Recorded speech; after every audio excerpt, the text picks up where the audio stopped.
So I'm talking about addiction today. What is addiction, you may be wondering, you may be asking. Addiction is the repetitive action of a certain particular individual that doesn't gain the desired effect or satisfaction from this action.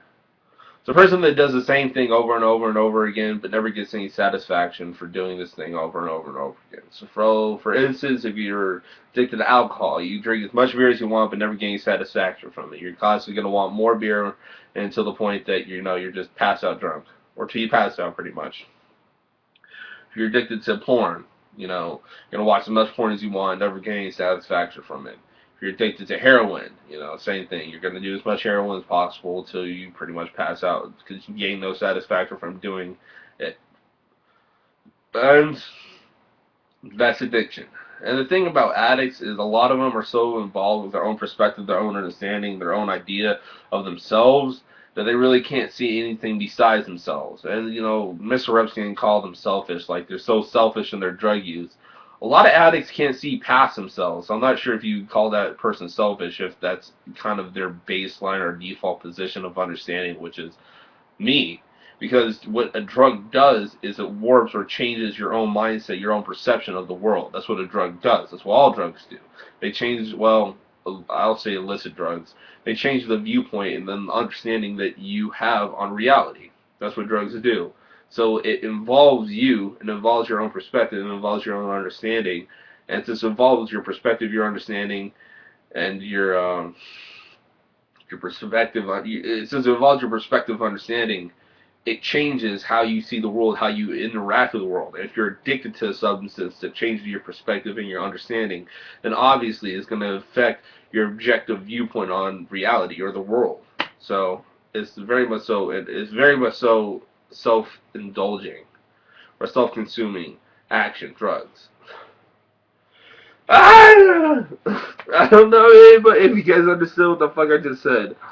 I'm pretty much saying that drugs change your mindset. And since they change your mindset's already altered to the point to which it's hard for you to understand what your unaltered mindset is. So since you already have an altered mindset, it's hard for you to come to an objective, sober viewpoint of what reality is. So to say an addict is selfish is pretty much saying that they're doing something that they can't do because the only thing that they understand is their self, is their own need, is their own addiction.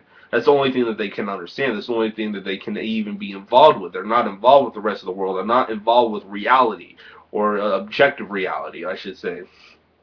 They're involved with their own reality. They're on their own fucking planet, in their own fucking universe, in their own fucking galaxy.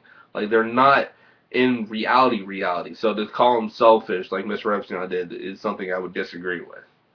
I could have, yeah, I'm not going to be mean to Mr. Epstein. But yeah, I don't think. I don't know. If I had anything to say to Mr. Epstein, if you're watching this, I'm not sure you gave her the best advice. I mean, I think there could be better advice out there, and that's about it. I'm not really tripping on it. But yeah, that's what an addict is. A person who's really involved with themselves and who does something to the point to which they gain no satisfaction. Something that they do completely and totally, but desperately try to do to gain satisfaction, but never gaining satisfaction from. That's what an addict really is. That's what an addict is really trying to do: gain some level of satisfaction off of some substance, and they never gain the satisfaction off of the substance. So they're constantly doing it and doing it and doing it more, and just desiring to get that satisfaction, but they never do. And that's a problem with hard drugs like heroin or ecstasy. Is the first time is always the best time, and it's sad because I don't really like ecstasy. I love ecstasy. Ecstasy is the shit. But, I had to take like 3 or 4 pills right now to get high. Which I probably will do again. I will take 3 or 4 pills again in my lifetime. Most definitely more than once in my lifetime. But, why? Because I like it. I'm not addicted to it. I've only done it like this many times. Now, like, literally just only probably like 10 times I've done ecstasy. But yeah. And I gotta say this, Mr. Epstein, I don't believe that you've been in the hardcore drug scene. I don't think you've been around people doing ecstasy or you've done ecstasy. I don't see it, Mr. Epstein. I don't see it in you. And in fact, yeah. I can almost definitely say I can't see you doing ecstasy, and that's no offense. You don't have to feel bad. You don't have to be like, well, because I'm not part of the hardcore drug scene that, that makes me less of a person or whatever. It just means that you don't know as much about this topic as you do other topics. That's not necessarily a bad thing. But yeah, what was I going to talk about? I was going to talk about how an addict cannot become an addict, or how an addict can stop being an addict. And it's pretty simple. It's all in our perspective. Because every action is personally acceptable to our perspective until the point it isn't. Like, every action that we do is personally acceptable to us. No matter what situation we're in, every action we do is personally acceptable to us. And we continue to make certain actions acceptable to us. Like, for instance, if one's moral code wouldn't allow a person to do one thing in a situation, and then they eventually face that situation, they do that one thing, their moral code or their personal acceptability of that action will become accepted. Like, everything we do requires a certain level of acceptability from ourselves. Everything we do requires a certain level of acceptability from ourselves. The point that it doesn't... I gotta fucking explain this shit. Sorry, give me a second.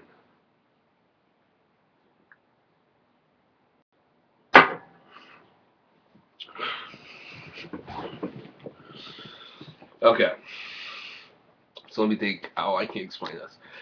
Every action that we do, our perspective accepts it. It says that's okay to do. Everything that and it's just how we are.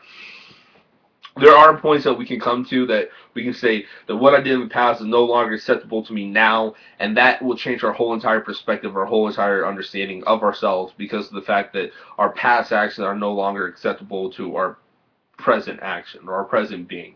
So, how can I put this? So, for instance,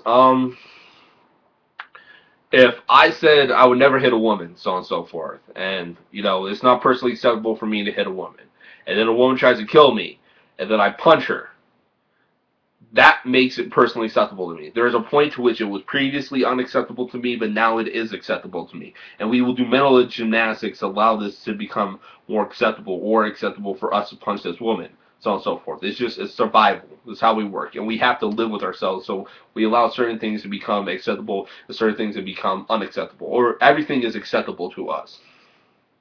I think it says somewhere in Proverbs, every action it looks good in the fool's eyes, or something like that. I shouldn't quote the Bible ever because I only know like a few passages, but yeah, it says something like that every action is acceptable in the fool's eye. Pretty much saying that everything that a person does is acceptable to that own person because of that own person being who they are, and every action is done since every action is acceptable to that person, no matter what action it is. That it's hard for a person to see any wrong that they're doing, like an addict having sex for money, so on and so forth. It's personally acceptable to that person. Even if it was personally unacceptable to a person at the previous point in time, it will become more acceptable to that person at that point in time. It will become acceptable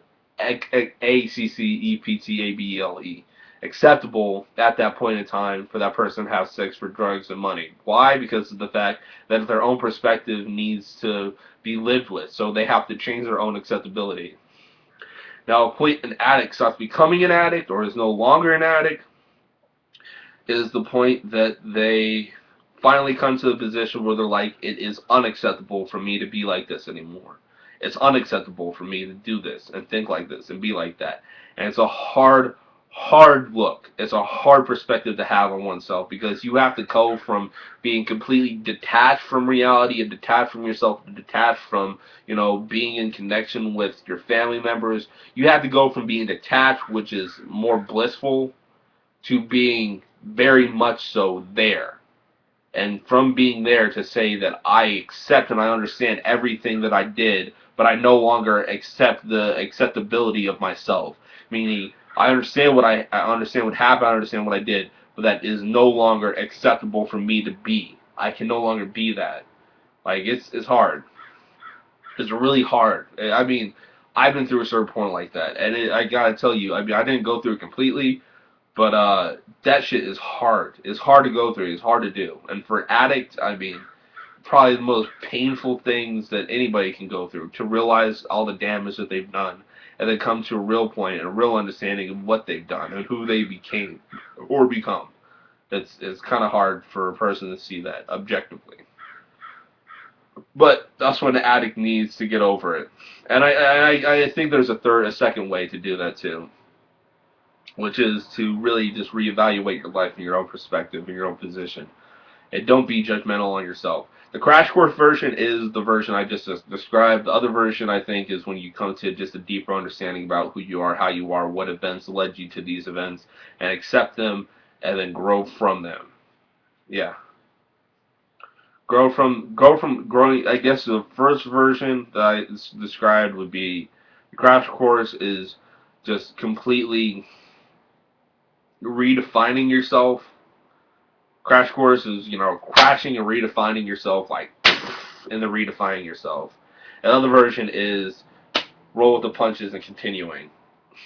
Changing your perspective, pivot your own perspective. And then from this pivoting of your own perspective, go on a new line of life. That version is a lot harder. I mean, one version is easier and quicker, but it's harder. The other version is harder to do, and you have to be smarter to do it. Anyways, actually, just forget the second half of what I just said. Just remember the part about me saying how an addict gets over anything, and that's when they say that my lifestyle is no longer acceptable, and they change from that point in position. Yep. Hopefully this video didn't suck. If you guys are interested in what I said or didn't understand what I said, yeah, just ask me. I'd love to hear some feedback. Yeah. Yeah. If there's anything you want me to clarify, just ask me. Here. Bored. Look and get subscribers. So rate, comment, subscribe. Peace.